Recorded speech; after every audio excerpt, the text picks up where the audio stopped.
Harvard University, one of the most prestigious educational institutions in the world, is now at the center of a major controversy involving the President Trump administration.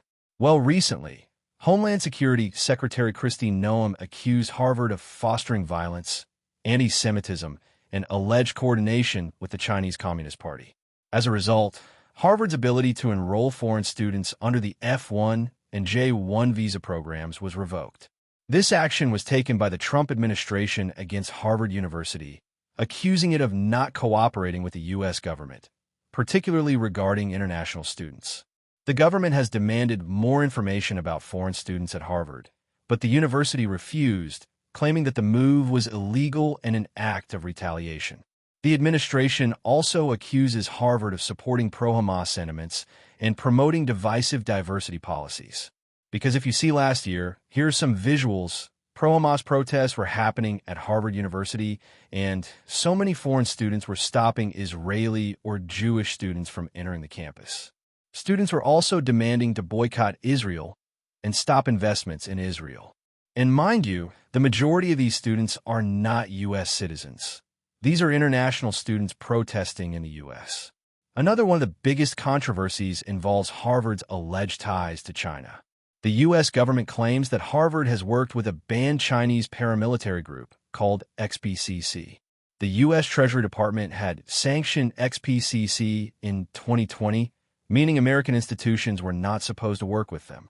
However, the government alleges that Harvard continued to collaborate with this group even after they were blacklisted. Additionally, Harvard is accused of collaborating with the Iranian government and Chinese military-linked institutions.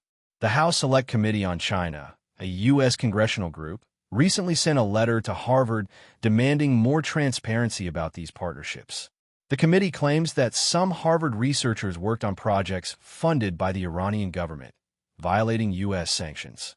There are also accusations that Harvard worked with Chinese universities connected to the Chinese military, raising concerns about national security. In short, the Trump administration and some U.S. lawmakers are accusing Harvard of not being transparent about its international partnerships and of violating U.S. laws, particularly in relation to China and Iran. Now, the visas which the U.S. administration has revoked, F-1 and J-1, both are non-immigrant student visas that allow foreign nationals to study in the United States. This means if their visas are revoked, then students that are already enrolled would have to either transfer to another university or risk violating their visa status, which is obviously like a mini heart attack for those selected students. However, Harvard, being a world-famous university, also responded strongly, calling the move unlawful, and quickly filed a lawsuit against the government in federal court, arguing that the federal action is retaliatory, unconstitutional, and politically motivated. If universities can be punished for ideological nonconformity, then every institution is at risk. And it sends a chilling message to scholars everywhere. If you host international voices, or if you challenge the government, you might be next. Next, they stated that the revocation violated the First Amendment, which covers freedom of speech, the Due Process Clause, which ensures fair treatment under the law, and administrative rules for making decisions. Now after this, what happened is that a federal judge in Boston quickly intervened, issuing a temporary order that stopped the government from enforcing the revocation. This means the U.S. government cannot take any action to prevent Harvard from enrolling international students until the court holds a hearing to decide the next steps. So this is it. Now President Trump and his administration are so frustrated. And if you're thoroughly following this second term of Donald Trump, then you can clearly see he is especially frustrated by judges and the court system. Because every time President Trump and his administration try to do something or announce something, the court always intervenes, from deportation laws to U.S. aid to firing of employees and all the other things. President Trump and the court relationship has now become a symbiotic relationship. But this isn't the first time the Trump administration has targeted educational institutions. You may remember the China Initiative launched in 2018 to crack down on alleged espionage and technology theft from China. And one of the major cases was that of Charles Lieber, a former Harvard professor convicted of lying about ties to China. And recently, he became a full-time professor at a Chinese university. The Trump government sees some universities as breeding grounds for foreign influence, particularly from China, and is trying to send a strong message. And one argument President Trump always makes is that so many foreign students coming to Harvard do not know basic math or English, which is the most basic requirement for an institute like Harvard or any other U.S. university. Now, this is about Harvard, but if you look at the bigger picture, more than 1.1 million international students are currently studying in the U.S., with India contributing over 330,000 of them, the largest group. China is in second position with over 277,000 students. And together, India and China make up more than half of all international students in the U.S. Now, you can argue whether these students bring cultural diversity and academic talent. But one thing is for sure.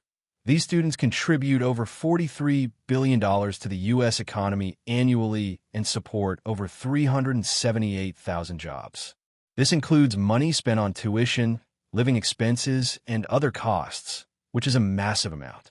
Harvard has nearly 7,000 international students from more than 140 countries, making up over 25 to 27% of its total student body. If you include the scholars and researchers, the international population at Harvard is over 10,000. Losing this cohort would be a huge loss, not only to the university, but to the intellectual and economic life of the U.S. I guess more and more universities will raise this issue, and the situation might get very tense in the U.S.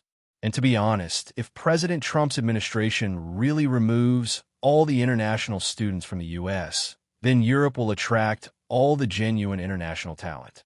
Because the logic is simple. If international students come to the U.S. for study, then they will always live with fear that they will be thrown out anytime by the U.S. government. So, the majority of international students will prefer Europe. Because other than Europe, there are very few places in the world that are well-developed, that have democracy and a literate society. Australia and Singapore may be alternatives, but Europe is the first choice for many students. Well, this topic will not stop here. According to President Trump's personality, he will eventually stop international students from coming to the U.S., or even if he doesn't stop it entirely, he will make the rules so much harder that it will automatically discourage students from choosing the U.S. if they're going international. So what do you think about this situation? Should foreign students be part of U.S. academic future? Or is this national security overreach? Thanks for watching. Hope you all have a wonderful day.